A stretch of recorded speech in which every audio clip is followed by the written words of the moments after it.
അസ്സലാമലൈക്കും. നമ്മുടെ സിസ്റ്റം അത് ശരിയില്ല എന്നുണ്ടെങ്കിൽ എപ്പോഴും ഒരു പാളിച്ചാണ്.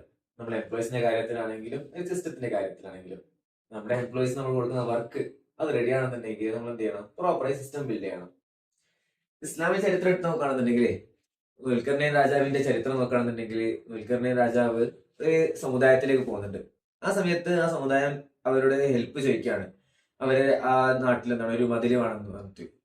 ആ സമയത്ത് ദുൽഖർനൈൻ രാജാവ് അവർക്ക് മതില് പണിത് കൊടുക്കുന്നതിന് അപ്പുറം അവർക്ക് എങ്ങനെയാണ് ഇത് ബിൽഡ് ചെയ്യേണ്ടത് എന്നാണ് പഠിപ്പിച്ചു കൊടുക്കുന്നത്. ശ്രദ്ധിക്കണം, അവിടെ പ്രോപ്പർ ആയിട്ട് ഒരു സിസ്റ്റമാണ് ബിൽഡ് ചെയ്യുന്നുള്ളത്. നമ്മൾ ശ്രദ്ധിക്കേണ്ട ഈ കാര്യം ഇതാണ്. നമ്മുടെ എംപ്ലോയീസിൽ ചില ആൾക്കാർ നല്ലോണം വർക്ക് ചെയ്യുന്നുണ്ട്. അവർക്ക് എങ്ങനെയാണ് വർക്ക് ചെയ്യേണ്ടത് അറിയാം, പക്ഷെ ബാക്കിയുള്ളവർക്ക് അറിയില്ല. നിങ്ങൾ എന്ത് ചെയ്യുന്നില്ല, അതിനെ ഒപ്റ്റിമൈസ് ചെയ്യുന്നില്ല, നിങ്ങൾ യൂസ് ചെയ്യുന്നില്ല. ഈ പറയപ്പെടുന്ന ചരിത്ര രൂപത്തിൽ നിങ്ങൾ എന്താണ് യൂസ് ചെയ്യാക്കണമെന്നുണ്ടെങ്കിൽ ഒരു പ്രോപ്പർ സിസ്റ്റം അവിടെ ബിൽഡ് ചെയ്യാൻ പറ്റും. നിങ്ങളുടെ കമ്പനിയിൽ എഫക്റ്റീവ് ആയിട്ട് എല്ലാവരും യൂസ് ചെയ്യാൻ പറ്റും. സോ മാസലമ. അസ്സലാമലൈക്കും.